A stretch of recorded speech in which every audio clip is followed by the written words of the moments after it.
Hello दोस्तों, कैसे हैं आप सभी का स्वागत है हमारे अपने यूट्यूब चैनल स्टूडेंट अफेयर्स पर, जहां पर मैं आपको प्रोवाइड कराता हूं डेली के करंट अफेयर्स और साथ ही हम डिस्कस करेंगे नेशनल और इंटरनेशनल न्यूज़ से जुड़े कुछ फैक्ट्स के बारे में। तो दोस्तों, आज है 7 जनवरी और आज हम 7 जनवरी से रिलेटेड सारे करंट अफेयर्स इस वीडियो में कवर कर लेंगे। तो चलिए शुरू करते हैं। हमारा पहला सवाल, विश्व के सबसे जोखिम युक्त जल मार्गों में से एक ड्रैक पैसेज का संबंध किस महासागरीय या फिर सागर क्षेत्र से है? तो दोस्तों, इसका सही आंसर है दक्षिण महासागर से। और अगर हम बात करें ड्रैक पैसेज की, तो ये विश्व का सबसे जोखिम युक्त जल मार्ग है, जो कि दक्षिण अमेरिका के दक्षिण सिरे पर और अंटार्कटिक प्रायद्वीप के उत्तरी सिरे की ओर है। और ये ड्रैक पैसेज लगभग 800 किलोमीटर तक फैला हुआ है। और अगर बात करें यहाँ की जल धाराओं की, तो इसके दक्षिण में ठंडी समुद्री जल धाराएँ बहती है और उत्तर में गर्म समुद्री जल धाराएँ। और अगर हम ड्रैक पैसेज की बात करें, तो हाल ही में 4 देशों के 6 रोवर्स पहली बार बिना किसी की सहायता के ड्रैक पैसेज को पार करने का विश्व रिकॉर्ड बनाया है।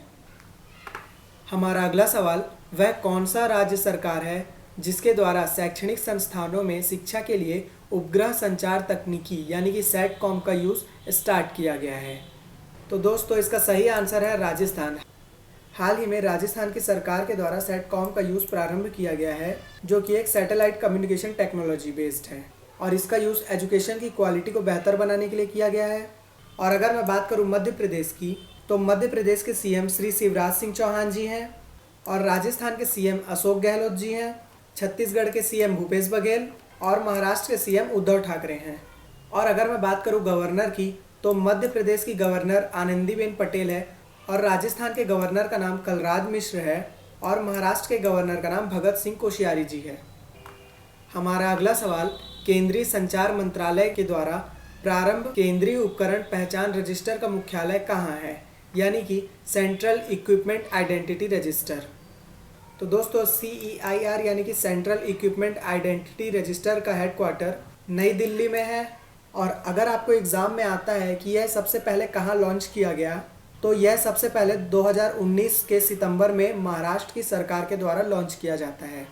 और इस पोर्टल के तहत जैसे कोई चोर अगर आपका फ़ोन चोरी करके ले जाता है, तो इस आइडेंटिटी के थ्रू उस तक पहुंचना आसान हो जाता है।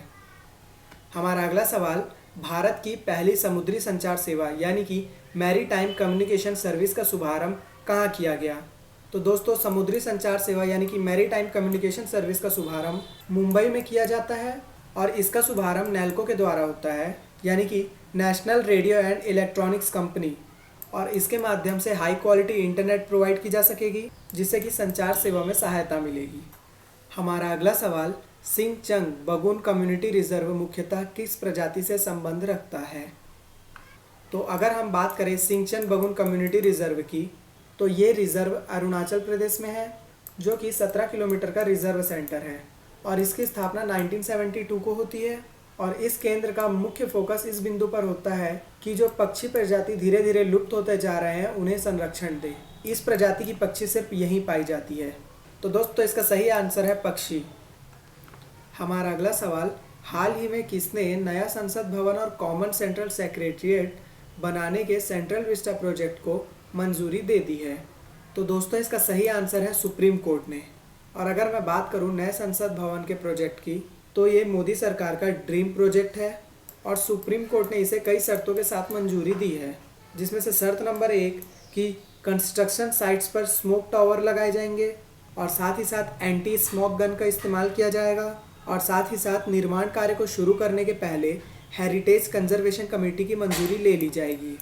अगर हम बात करें भारतीय रिजर्व बैंक की, तो इसकी स्थापना 1 अप्रैल 1935 को होती है और इसका हेडक्वार्टर मुंबई महाराष्ट्र में है और इसके करंट गवर्नर का नाम शक्तिकांत दास है। और अगर मैं बात करूं सुप्रीम कोर्ट की, तो इसकी स्थापना 1 अक्टूबर 1937 को होती है और ये तिलक मार्ग न्यू दिल्ली में है और करंट में सुप्रीम कोर्ट के जज शरद अरविंद बोबडे जी हैं। और अगर मैं बात करूं नीति आयोग की, तो इसका फॉर्मेशन 1 जनवरी 2015 को मोदी जी के द्वारा होता है और इसका हेडक्वार्टर न्यू दिल्ली में है और नीति आयोग का full form national institution for transforming India आयोग है। हमारा अगला सवाल, न्यूजीलैंड के कप्तान केन विलियमसन सबसे तेज कितने हजार टेस्ट रन बनाने वाले न्यूजीलैंड के पहले बल्लेबाज बन गए हैं? तो दोस्तों, इसका सही आंसर है 7000 रन। और ये उन्होंने पाकिस्तान के खिलाफ टेस्ट मैच में पहली पारी में ही 238 रन की पारी खेली। हमारा अगला सवाल, इनमें से किस राज्य सरकार ने राज्य में मरे हुए कौवों में घातक वायरस पाए जाने पर बर्ड फ्लू का अलर्ट जारी किया है? तो दोस्तों इसका सही आंसर है मध्य प्रदेश की सरकार ने।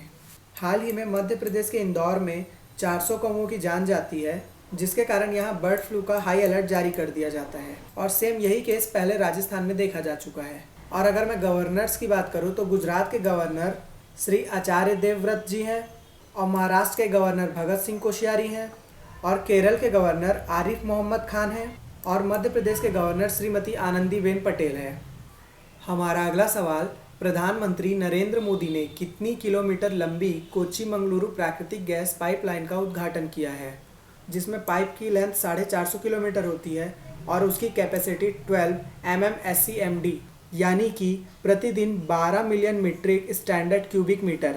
हमारा अगला सवाल, केंद्र सरकार ने हाल ही में सभी निर्यात वस्तुओं के लिए किस योजना के लाभ का विस्तार करने की घोषणा की है, यानी कि एक्सपोर्ट के लिए? तो दोस्तों इसका सही आंसर है कर वापसी योजना। और अगर बात करें इस घोषणा की, तो ये घोषणा मोदी सरकार इसलिए करती है ताकि वो एक्सपोर्ट की कैपेसिटी को बढ़ा सके। और कर वापसी योजना यानी कि एक्सपोर्टर्स को किसी भी प्रकार का टैक्स या शुल्क नहीं देना होगा। और इसी के लिए RODTEP स्कीम आती है, जिसका पूरा नाम है रिमिशन ऑफ ड्यूटीज़ और टैक्सेस ऑन एक्सपोर्ट प्रोडक्ट्स। हमारा अगला सवाल, अमेरिका ने हाल ही में किस देश की महिलाओं के लिए मलाला यूसुफजई अधिनियम पारित किया है? तो दोस्तों इसका सही आंसर है पाकिस्तान की महिलाओं के लिए। और इस अधिनियम के तहत साल 2020 से 2022 तक के दौरान पाकिस्तानी महिलाओं को कम से कम 50% की छात्रवृत्ति यानी कि 50% scholarship United state agency for international development यानी कि USAID के द्वारा दी जाएगी। और अगर मैं बात करूं मलाला यूसुफजई की, तो इनके बारे में जानने योग्य बातें ये है कि ये सबसे कम उम्र में नोबेल पुरस्कार विजेता हैं। और जब इन्होंने नोबेल पुरस्कार जीता था तब इनकी एज 17 साल थी।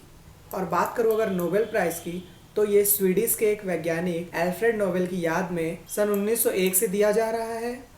और ये अवार्ड फिजिक्स, केमिस्ट्री, फिजियोलॉजी और मेडिसिन, लिटरेचर एंड पीस के लिए दिया जाता है।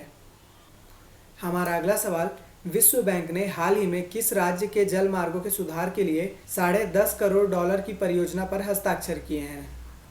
तो इसका सही आंसर है पश्चिम बंगाल में। और इसके बारे में बताऊं तो विश्व बैंक और पश्चिम बंगाल की सरकार ने राज्य में जल मार्गों की सुविधा के लिए $10.5 करोड़ की परियोजना पर हस्ताक्षर किए हैं, जिससे कि इस परियोजना के थ्रू हुगली नदी पर यात्रा और माल की आवाजाही की सुविधा होगी। तो दोस्तों ये था हमारा आज का सेशन। उम्मीद करता हूँ आपको वीडियो पसंद आई होगी। और अगर आपको वीडियो पसंद आती है तो लाइक करें, और अगर आप हमारे चैनल पर नए हैं तो चैनल को सब्सक्राइब करें, और हमें ज़रूर बताएं कि आपको वीडियो कैसी लगी। Thank you.